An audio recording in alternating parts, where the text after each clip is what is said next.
Un saludo muy especial a todos los lectores de quienique.com y Quienique TV. En esta ocasión conversaremos con la ministra de Ciencia, Tecnología e Innovación, Mabel Torres, quien nos contará en qué va este joven ministerio. Buenos días, ministra, ¿cómo está?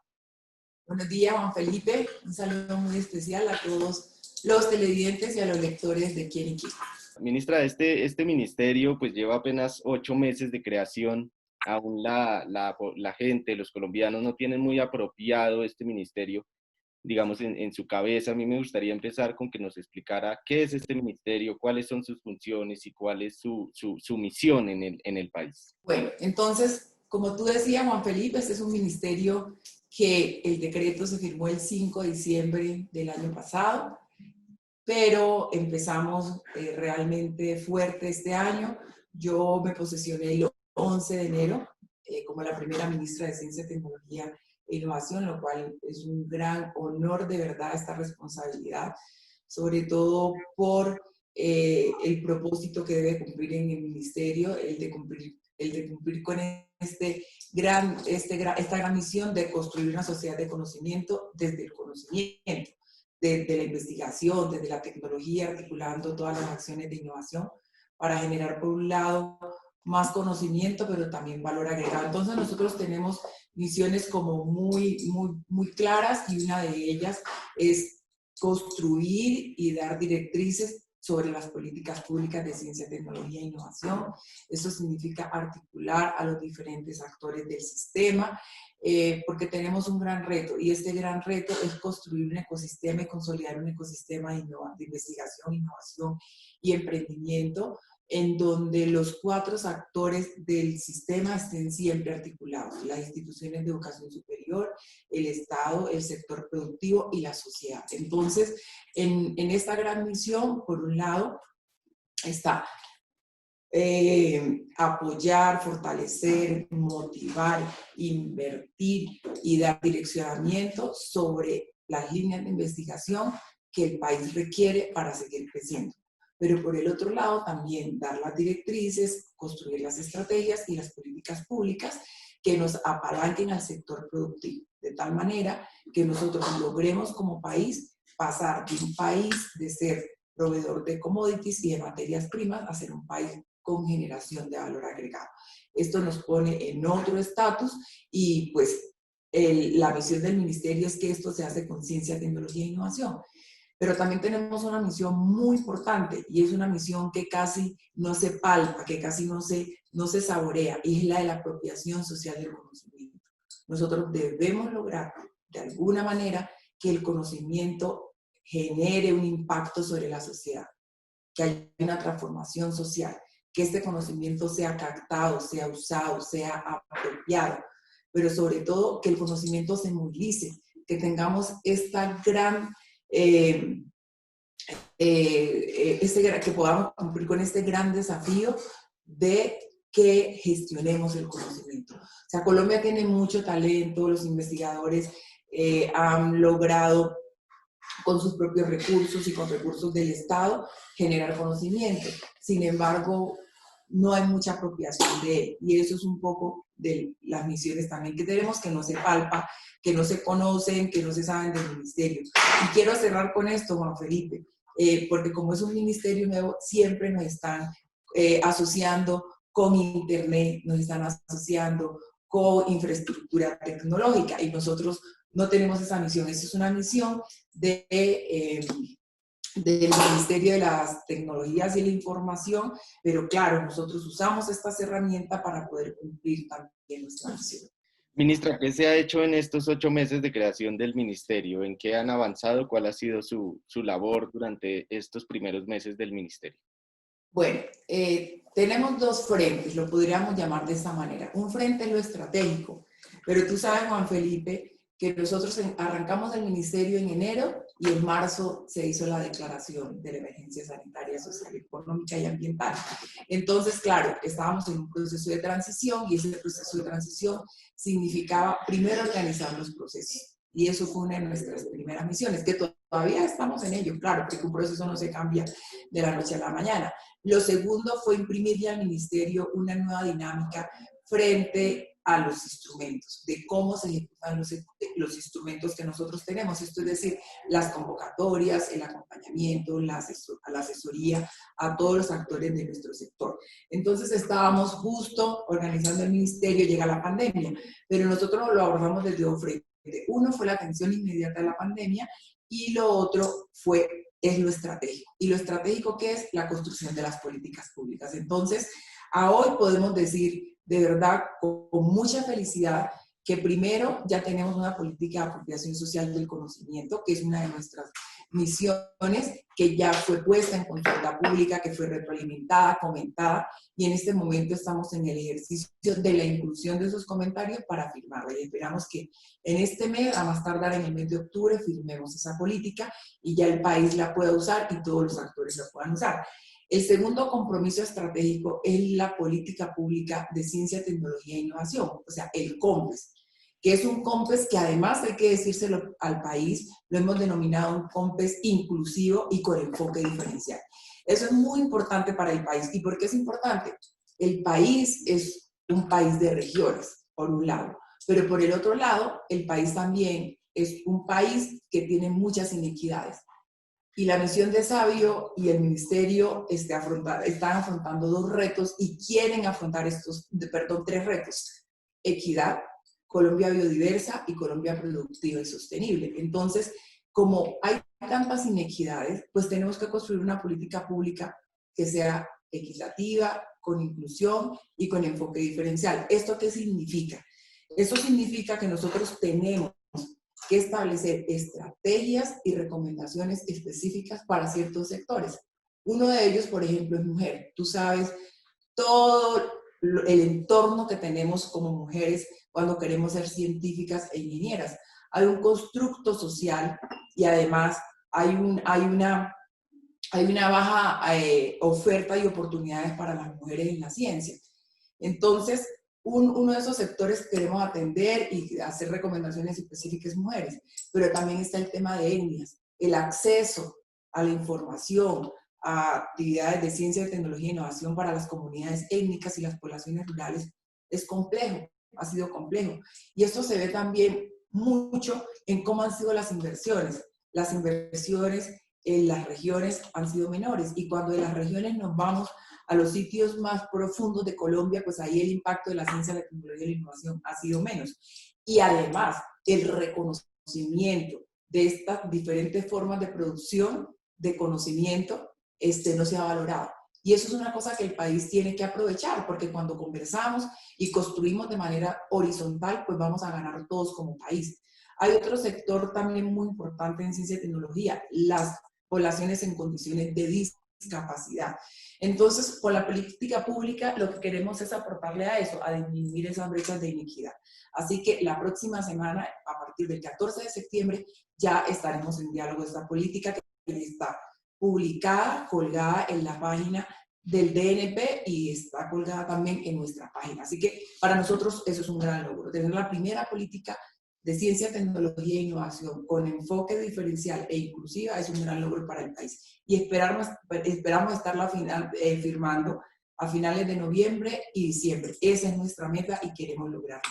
Entonces, ese es como nuestro primer capítulo.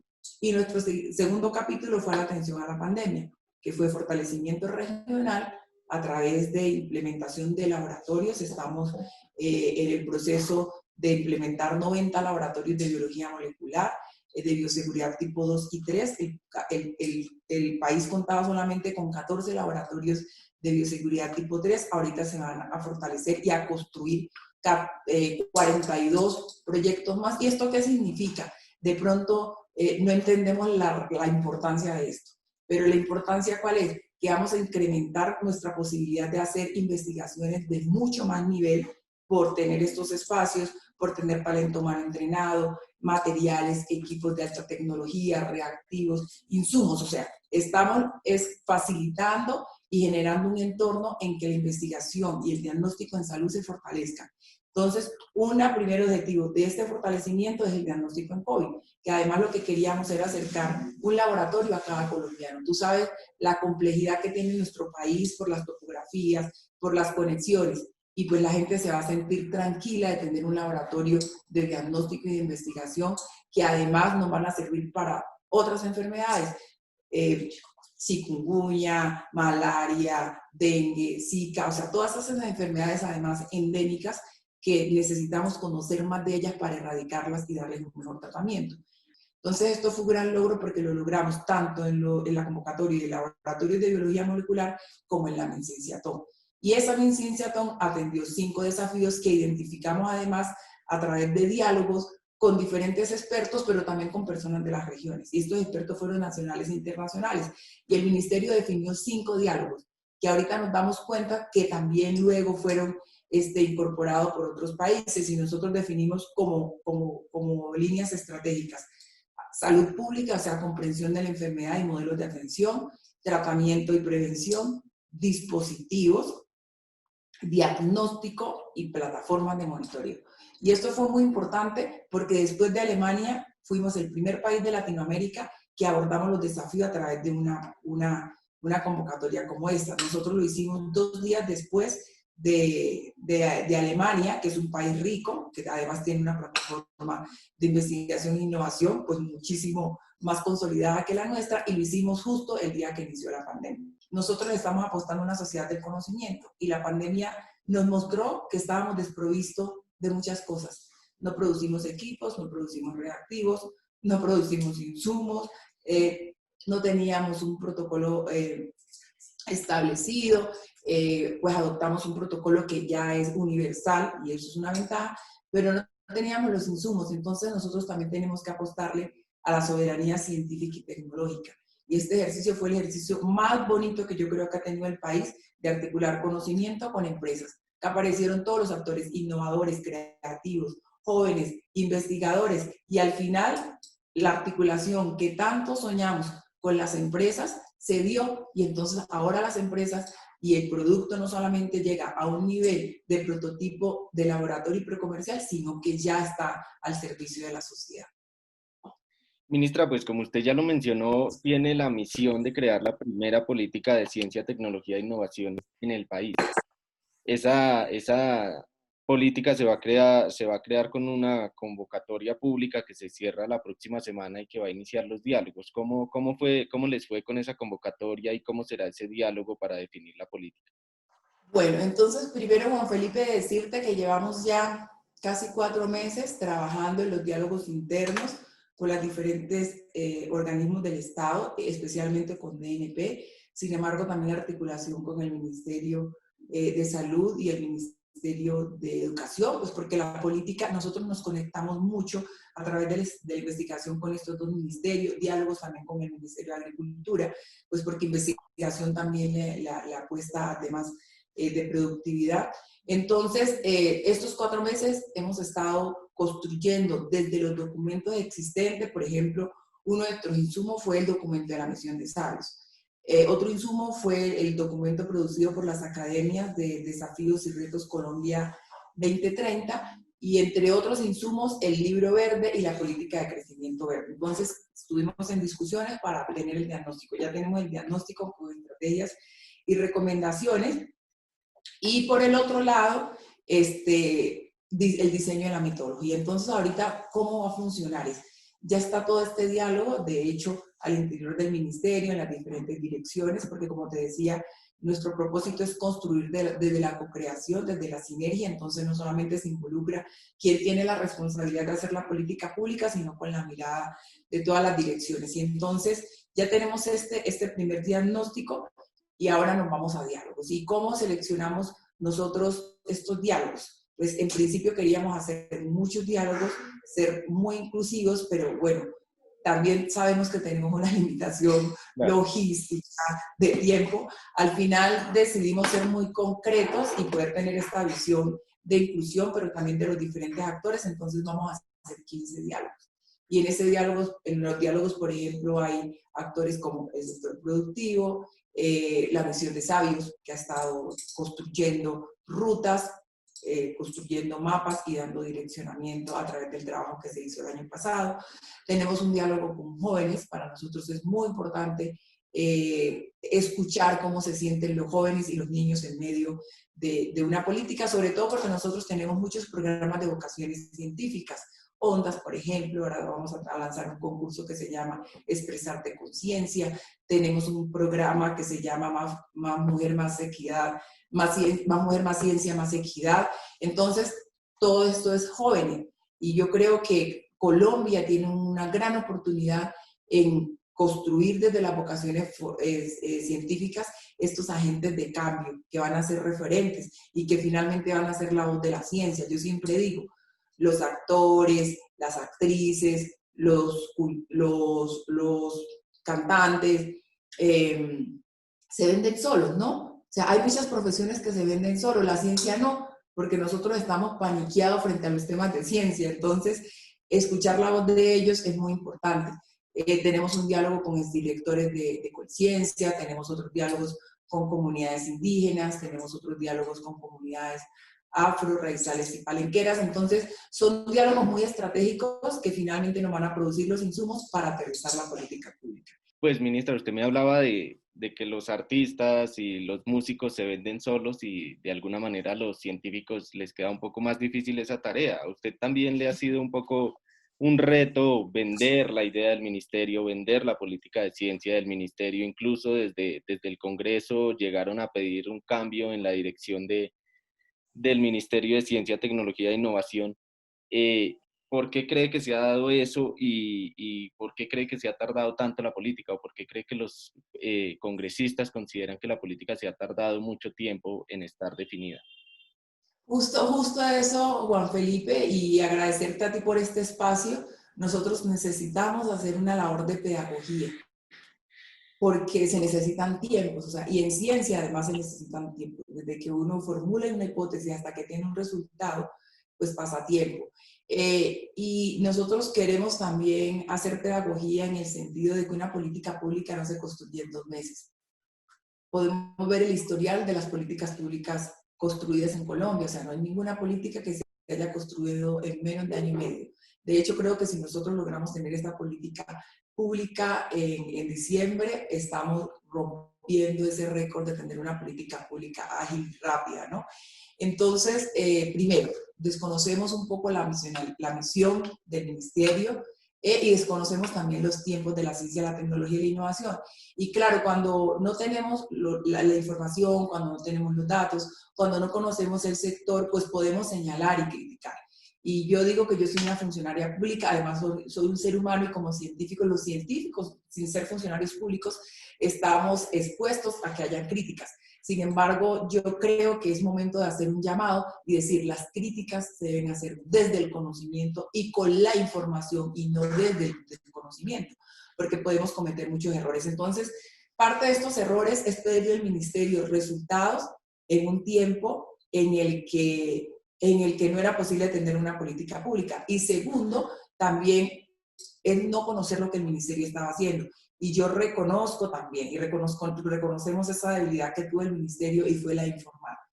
Y la de informar está muy relacionada claramente porque a veces no podemos construir la narrativa que los otros quieren escuchar desde la ciencia, la tecnología y la innovación. Porque muchas cosas en la ciencia, la tecnología y la innovación no son tangibles. ¿Sí? Generar conocimiento, un resultado, por ejemplo, para comprender un fenómeno, eso no es tangible, la gente no siente el impacto. Cuando tú hablas de una cámara despresurizada, como el resultado que tuvimos ahora, pues la gente lo ve. Pero muchas cosas en la ciencia no son tangibles, porque son tangibles a través de un producto, a través de un servicio, en el que todo el trabajo previo no se ve. Y es, por ejemplo, una discusión que hay con ciencia básica y ciencia aplicada. Entonces, mucha gente no valora el conocimiento básico. O sea, mucha gente no valora carreras como la física, como la matemática, como la biología básica. Y no lo valora porque sencillamente no sabe que el resultado de una vacuna, de un medicamento, un tratamiento, se originó porque conocemos de alguna manera el genoma del virus, o de la bacteria, o del parásito, el comportamiento, o sea, su epidemiología, o sea, porque conocemos cosas que fueron generadas con ciencia básica, y ahí digo que la ciencia no es tangible. Para hacer un respirador es exactamente lo mismo. Las ecuaciones se hacen desde la física, desde la matemática, y la vemos concretada en un ventilador, pero la gente ve el ventilador, no ve el trabajo que está antes. Entonces, eso es un poco, y claro, estamos creciendo en esto y estamos haciendo todo el ejercicio por comunicar de la mejor manera y de la manera más empática y más bonita y desde el corazón para que la gente ame el Ministerio de Ciencia, Tecnología e Innovación, pero también se den cuenta del gran valor que tiene un ministerio en el desarrollo de una sociedad. Ministra, usted también me hablaba de una política incluyente que llegue a las comunidades. Usted viene del Chocó, donde las comunidades, digamos que tienen una deficiencia en educación, en acceso a la educación. ¿Cómo llevar la ciencia, la tecnología y la innovación a esas poblaciones donde muchas veces no tienen acceso ni siquiera a la educación básica? Bueno, eso es un poco uno de los retos. Nosotros, por ejemplo, los pilares que tenemos en esta política pública, una política pública que le apunta, por ejemplo, a las vocaciones científicas, a la generación de conocimiento y a la valoración de ese conocimiento, a generar el entorno para innovar y emprender, que eso es un poco lo que va a mejorar el acceso a las regiones, construir estos entornos. Por el otro lado, que haya una articulación en el institucional y el marco regulatorio. Muchas veces nosotros desconectamos el saber local con la ciencia y eso no nos ha permitido conversar de manera horizontal. Por el otro lado, estamos hablando de una política que forme capital humano y aquí voy a responder de una manera concreta a tu pregunta y es, nosotros estamos formando capital humano y nuestra pregunta siempre es ¿para qué y para quiénes? Porque nosotros estamos muy por debajo de capital humano formado, o sea, de alto nivel. Y cuando hablamos de capital humano de alto nivel, estamos hablando de maestrías y doctorados, ¿no? Que es una aclaración que se hace. Entonces, muchos de los profesionales de las regiones pues se van a los centros poblados porque en las regiones no tienen oportunidades ni tienen plataformas que habiliten esto. Entonces, cada vez el acceso se va a incrementar porque ese talento humano va a salir y como no retorna, pues no hay movilización y gestión del conocimiento que te contaba. Entonces, ¿qué estamos haciendo nosotros para eso? Primero, que Colombia reconozca que podemos generar un diálogo entre las diferentes formas de producción de conocimiento, pero valorar también el conocimiento que las comunidades tienen. Cuando nosotros valoramos a ese conocimiento, estamos valorando a la persona y al poseedor. Y esto nos permite amplificar y generar más impacto desde la ciencia, la tecnología y la innovación. Por eso yo siempre hablo de desmitificar la ciencia, de descategorizar el conocimiento. Ningún conocimiento vale más que otro. ¿Sí? Claro, hay conocimiento de punta y hay conocimiento que van a llevar al país como un cohete. Pero hay conocimiento que va en tren, que va en carro, un poquito más despacito, pero que fue necesario para que ese cohete despegara. Entonces, nosotros no podemos categorizar el conocimiento.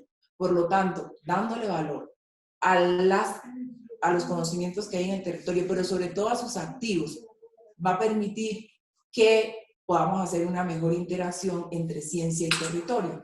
Entonces, parte de la política de ciencia, tecnología e innovación está habilitada. Y esas capacidades generan también el acceso. Hay un programa muy bonito del Ministerio de Ciencia, Tecnología e Innovación que además es ejemplo para el mundo. O sea, Colombia es uno de los países pioneros en apropiación social. Y nosotros tenemos dos programas. Uno que se llama A Ciencia Cierta e Ideas para el Cambio, en donde los actores son la comunidad, los propios jóvenes, que, como te contaba, en esta construcción de abajo hacia arriba, ellos han estado trabajando soluciones toda su vida. ¿Qué se necesita? Escalar esa solución. Y esa solución se hace con ciencia, tecnología e innovación. Claro, ahí intervenimos nosotros como científicos, como ingenieros, como matemáticos, a potencializar esa solución que estaba dando la propia comunidad. Entonces, por ejemplo, estos proyectos son presentados por la comunidad. Aquí no actúa ningún científico en la presentación, en la formulación. ¿Cuándo entran los científicos, los ingenieros?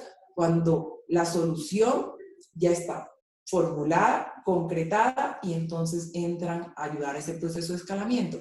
Pero aquí es, digamos, uno de los ejemplos que tenemos en donde la apropiación puede permitir ese diálogo entre comunidad y científicos. La gente va perdiendo el miedo, se va acercando más a la ciencia y esto nos va abriendo un poco los canales de comunicación, pero también las oportunidades. Y entonces, pues vamos a tener muchos más niños que estén motivados por esto, que quieran estudiar esto, que van a la escuela y esto puede ser un tema en su proceso de formación. Y entonces en esto también trabajamos con vocaciones científicas, que es acercando a los niños a la ciencia, la tecnología y la innovación a través de metodologías muy empáticas y que generalmente generan es esta relación entre el niño y la ciencia. Por ejemplo, ondas.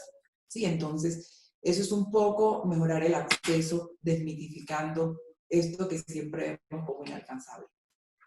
Hace un poco parte esto de la divulgación de la ciencia, ¿no? De llevar el conocimiento a todas las personas y ese conocimiento que de pronto es tan difícil de digerir para algunos, llevárselo en un mensaje que ellos puedan comprender. Incluso una de las críticas o lo que han dicho del ministerio es, se le ha atribuido incluso la responsabilidad de una vacuna contra el coronavirus, se le ha pedido que avance en las negociaciones de esa vacuna, pero ¿cuál es la misión y cuál ha sido el papel del Ministerio de Ciencia durante la pandemia de coronavirus? Bueno, frente a la vacuna, el papel del ministerio ha estado más en construir recomendaciones frente a los proyectos de investigación que se han presentado al ministerio. ¿Por qué? Porque la misión de la negociación de las vacunas y de hecho del programa de inmunización del país es del Ministerio de Ciencia y Tecnología, del Ministerio de Salud. Que además tiene el Instituto Nacional de Salud, que ha estado encargado, digamos, como de esta parte operativa y de investigación. Entonces, el Ministerio de Salud tiene su propio, podríamos decir, Instituto de Investigación en Salud.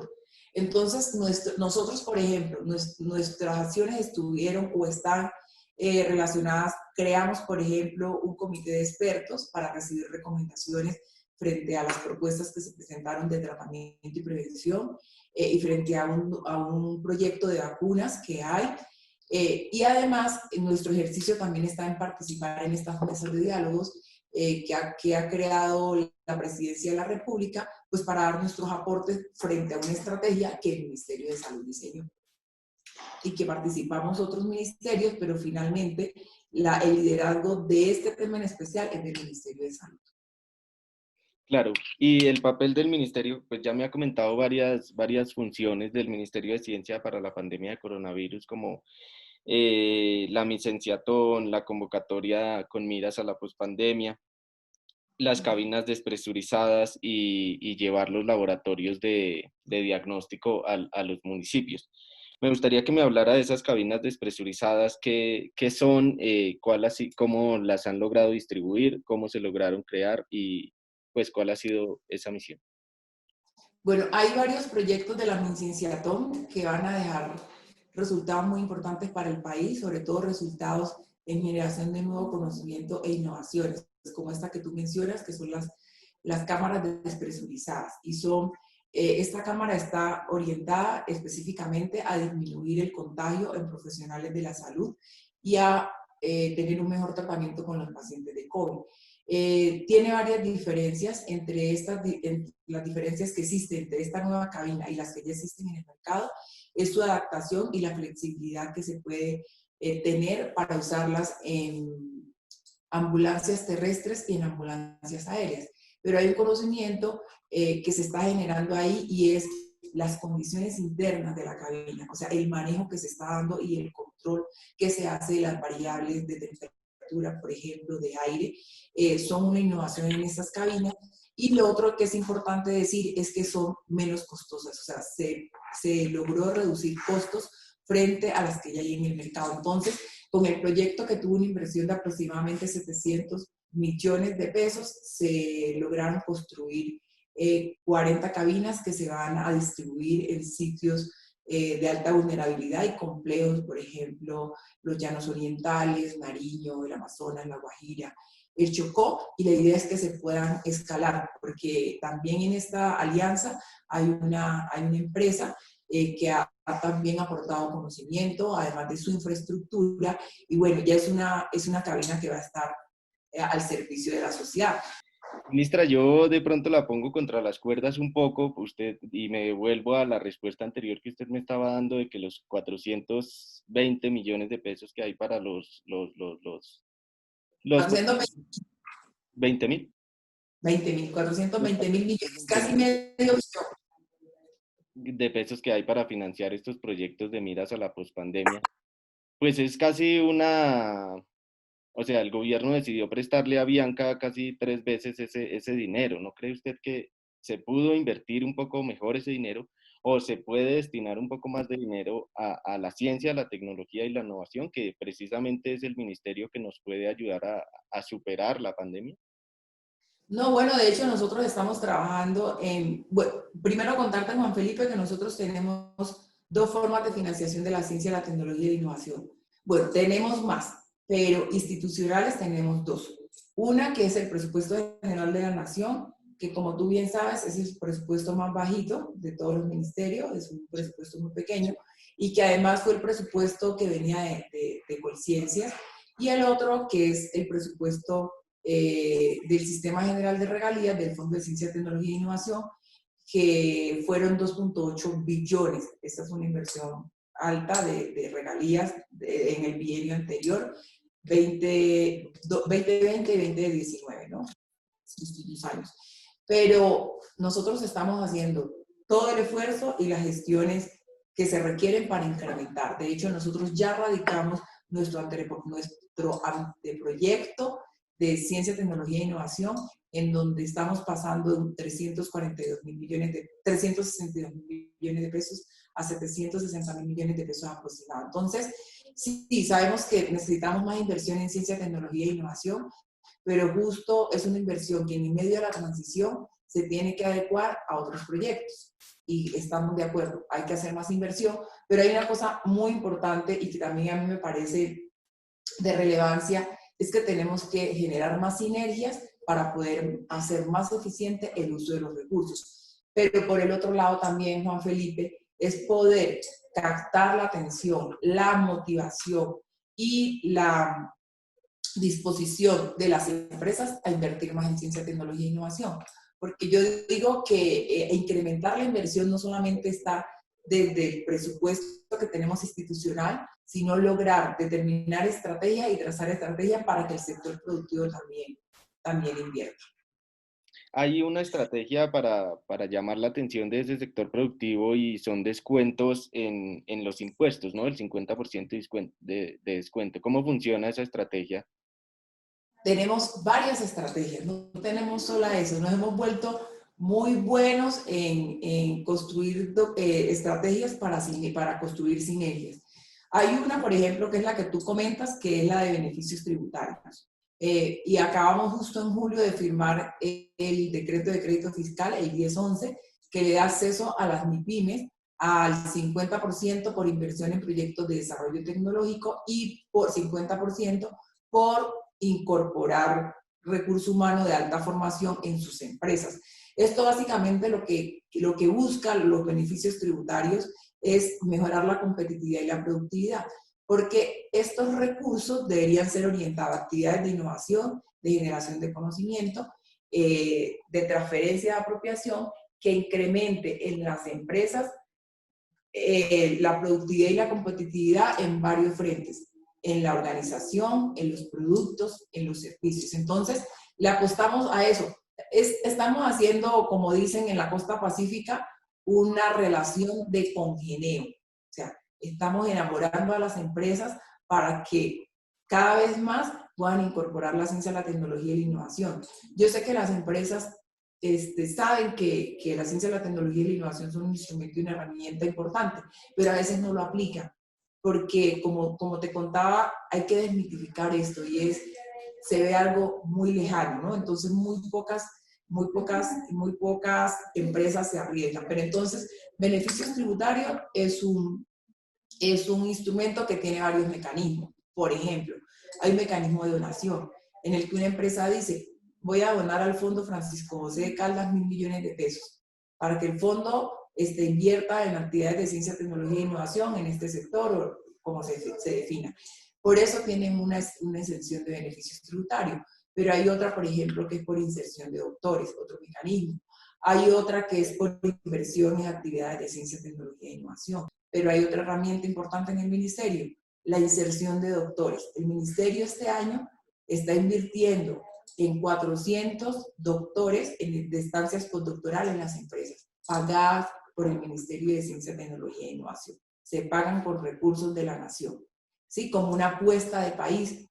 Otra vez, un proceso de congenio y de enamoramiento con las empresas. Mira, aquí tienen el personal humano formado, cómo va a impactar esto en la productividad y la competitividad para lograr también generar esa empatía y que las empresas cada vez más requieran esto. Porque como decía anteriormente, necesitamos más plataformas para emplear a nuestros doctores y poder gestionar y movilizar ese conocimiento. El 93% de los doctores en el país son empleados por universidades, ¿sí? Y eso que la empleabilidad de los doctores también es muy baja. También se aumentó en esa búsqueda de recursos el monto de regalías destinado a la ciencia y la tecnología, pero ya no tiene tanta independencia el Ministerio de Ciencia para administrar esos recursos. ¿Cómo queda ahí el Ministerio de Ciencia respecto a ese 15% de regalías que recibirán? Bueno, bueno, para el Ministerio de Ciencia, Tecnología e Innovación quedó la misma modalidad con la que veníamos, y es tener un órgano colegiado, ¿no? Para tomar las decisiones. Entonces, ¿cómo funciona para nosotros la administración de los recursos de ciencia, tecnología e innovación? Existe un órgano colegiado en el que están sentados los gobernadores, o sea, los gobernantes departamentales, están sentados las universidades y el gobierno. Entonces, en este órgano colegiado se toman las decisiones de inversión en los proyectos, pero el ministerio igual lo va a seguir haciendo, tiene la Secretaría Técnica. Y en la Secretaría Técnica el ministerio da los lineamientos, construye los términos de referencia, los criterios de evaluación, las líneas y las estrategias en las que se debe invertir en conjunto con cada una de las regiones, de los departamentos. Ya, ministra, pues me gustaría ya de pronto para terminar, ¿aspira usted a estar hasta el 2022 a cargo del Ministerio de Ciencia? Sí, bueno, yo digo que yo estoy aquí hasta que cumpla la misión y el presidente también decida cómo va a apoyar este ministerio, pero claro, quisiera estar hasta el final para poder cumplir con muchos de los sueños que tengo dentro del ministerio, y uno de esos sueños justo es temas de inclusión, enfoque diferencial, la democratización y la regionalización del conocimiento, que haya mucho más acceso, que haya mucho más actores. El otro sueño es el de poder dejar a Colombia con un modelo de ecosistema de investigación, innovación y emprendimiento consolidado que le apueste a la productividad del país. Y el último sueño en el Ministerio de Ciencia, Tecnología e Innovación es consolidar una cadena de valor en el que no solamente estemos orientadas a la formación del ser humano, sino que podamos incluir ese proceso de liderazgo e inspiración y el proyecto de vida final que debe tener un investigador para sentirse más cómodo y para poder generar un poco más de apertura y convocar a nuestros jóvenes que estudien más carreras afines con las vocaciones STEAM. Entonces, son sueños que tengo para generar un gran impacto. Me gustaría dejar a Colombia con regiones fortalecidas en infraestructura, en talento humano, ampliar esa capacidad que tiene Colombia para responder desde la ciencia, la tecnología y la innovación. Y claro, pues sí soñaría estar hasta el 2022 como ministra. Qué bueno terminar esta entrevista, ministra, con los sueños que usted tiene para el país y para el Ministerio de Ciencia, Tecnología e Innovación. Muchas gracias por este espacio que concedió a quienique.com y a Quienique TV, y esperamos que pueda definir esa política para el ministerio y pueda dejar muy articulado el Ministerio de Ciencia, Tecnología e Innovación. Ministra Mabel Torres, muchas gracias por su participación y sus respuestas.